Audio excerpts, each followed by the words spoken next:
Baik, kembali dalam berita wilayah. Kehadiran monsun timur laut membawa rezeki berganda kepada usahawan. Menerima tempiasnya daripada si pembuat kuih tradisional hingga ke golongan petani. Perinciannya bersama Muhammad Azidi Abdullah langsung dari Kelantan. Silakan.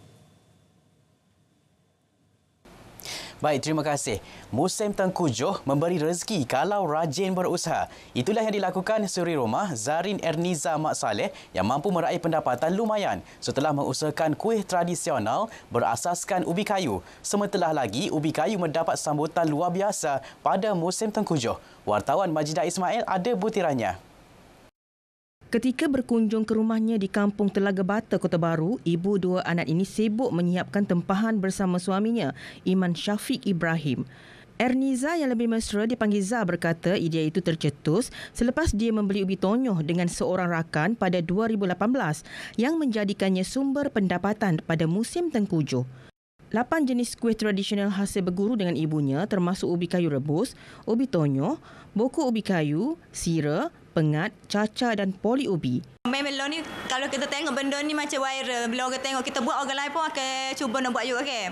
Tapi bagi saya maintain je cara saya buat, bahan-bahan saya buat. Saya tak akan ubah cara daripada resipi mak saya, lagu itulah saya akan buat. Kiranya saya tak akan tukar lah. Kalau macam setengah kita tengok tonyoh ni ada warna-warni kan. Tapi saya tak buat, saya tetap maintain ke resipi daripada mak saya. Lepas tu dari segi rasa lah, kebanyakan customer saya kalau beli bokor dia kata macam orang zaman dulu buat.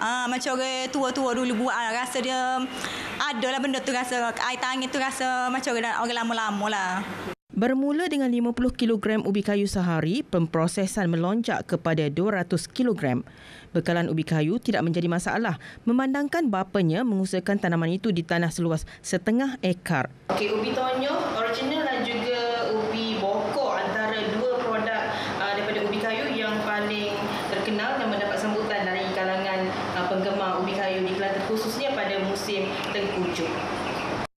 Wanita gigih ini tidak hanya menjual kuih tradisional secara dalam talian, malah mempunyai 10 ejen tetap di sekitar Kota Baru, Ketereh, Pasir Mas dan Machang. Harga ditawarkan antara RM4 hingga RM5 sebekas. Selepas musim Tengkujuh, fokusnya tertumpu kepada perniagaan catering kenduri atau keraian.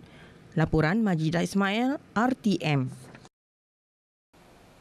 Setiap kali musim Tengkujuh di Kelantan, kemunculan kuih putu halba sememangnya dinanti-nantikan. Ikuti laporan Amirul Hafiz Rosli. Putu halba memiliki tekstur rasa yang tersendiri dengan isi gula Melaka yang cair di mulut dan ditambah seri melalui kelapa parut. Ruzita Amalin Abdullah, antara pengusaha putu halba di Kampung Sering, Kota Baru. Lebih 30 kg tepung ubi sehari digunakan untuk memenuhi permintaan pelanggan. Okey, walaupun umur saya 24 ke. Tapi saya rasa macam tak boleh tinggal kau ni. Kena buat soal umur sebabnya saya ni orang dulu ke. Tok saya pun dah buat gol ni juga. Tok saya, arwah tok saya ke apa ke. Rasa macam kalau tak buat agak rasa macam tak ada lah. Hilang lah gol ni Walaupun ada peniaga mempelbagaikan perasa termasuk meletakkan keju pada putu halba, dia tetap memilih untuk mengekalkan keaslian makanan tradisi negeri Cik Siti Wang Kembang itu. Memang putu halba ni dia lebih gula, lebih nisah. Kalau musim hujan ni kita mari beli hari-hari, sedap kan ni. Kalau musim hujan kita mari makan hari-hari lah. Orang dia makan putu halba, kalau raja kat tonyoh. Nama satu tonyoh. Ikat macam zaman budak ke. Tonyoh, macam buat dengan niscaya tu. Hak tawar macam nyodak tu. Apabila tiba musim Tengkujuh, makanan yang akan dicari-cari oleh masyarakat di Kelantan adalah putu halba. Putu halba sangat sedap dimakan bersama dengan kopi panas dan rasanya sangat-sangat lazat. Laporan Amirul Hafiz Rosli, RTM. Sememangnya musim Tengkujuh beri rezeki berganda termasuk kepada petani yang mengusahakan tanah pertanian yang bebas daripada bencana banjir. Di Gua Musang, permintaan dan harga lada solok taming sari dan cili kulai meningkat serta mendapat tempahan tinggi daripada pemborong.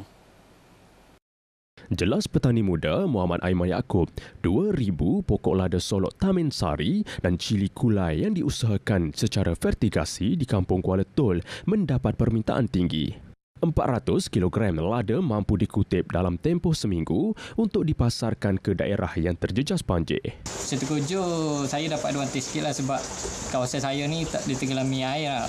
Jadi kawasan seperti Kota Baru atau Panjang apa, dia musim ni dia tak lendan dia tak lendan jadi kita dapat mengeluarkan hasil, jadi lambakan buah tu tak berlaku lah.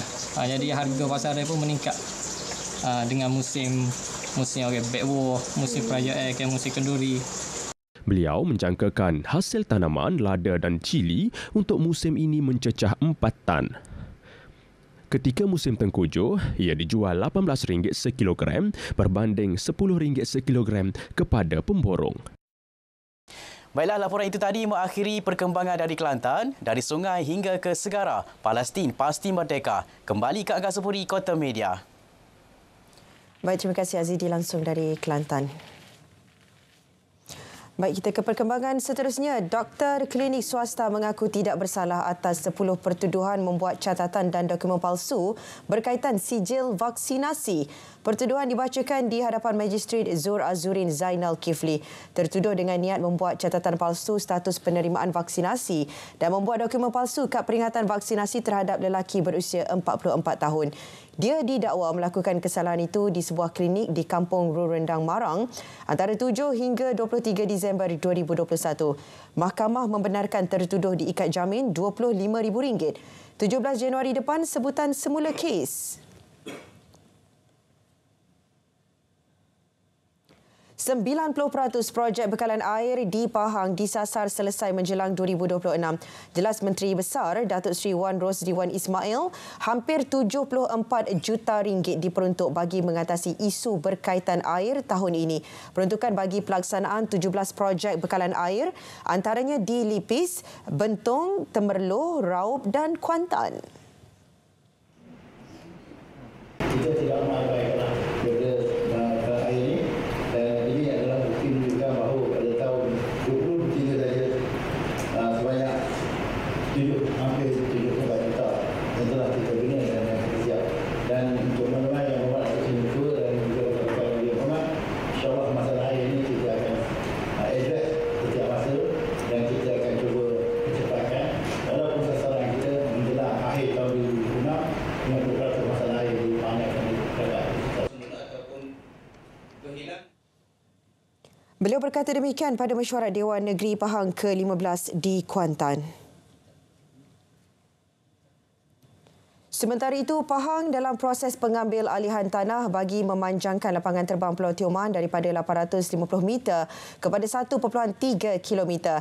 Kerajaan negeri melalui Pejabat Daerah dan Tanah Rompin telah mendapatkan nilaian tanah daripada Jabatan Penilaian dan Perkhidmatan Harta bagi lot yang terlibat. Pemanjangan landasan sedia ada bagi membolehkan pendaratan pesawat jenis ATR 42-600 dan ATR 72-600. Tanah ini dikatakan ke semula ataupun kehilangan sumber air ini semua. Dan ini bagi meningkatkan upaya operasi untuk meningkatkan lagi kemasukan pelabuh, pendaga dan pelancong ke Pulau Tioman. Sebab masa ini status terkini adalah melalui pihak Kerajaan Ekonomi Negeri dalam proses permohonan untuk mengambil alihan tanah di bawah Seksyen 3.1-3 atau pengambilan tanah 1960. Seterusnya, Universiti Malaysia Pahang Al-Sultan Abdullah UMPSA berada di kedudukan 565 terbaik dunia dan 133 terbaik Asia dalam penarafan QS Sustainability 2024 berdasarkan tindakan yang diambil terhadap isu persekitaran, sosial dan tadbir urus ESG. Pengiktirafan dunia itu berdasarkan penilaian terhadap kesan persekitaran, kesan sosial dan tadbir urus melibatkan 1,403 universiti di seluruh dunia. Menurut Naib Chancellernya, Profesor Datuk Dr. Yusri Zainuddin, komitmen bertujuan mencapai matlamat pembangunan lestari serta usaha menangani masalah dunia berkaitan ESG. Aplikasi teknologi dan amalan gaya hidup lebih baik dalam kalangan warga dipraktikkan dengan mengurangkan jejak karbon. Menerusi inisiatif itu, mewujudkan 2 bas elektrik dan 2 van elektrik dengan stesen pengisian EV di kampus, selain pemasangan solar di 3 lokasi di universiti.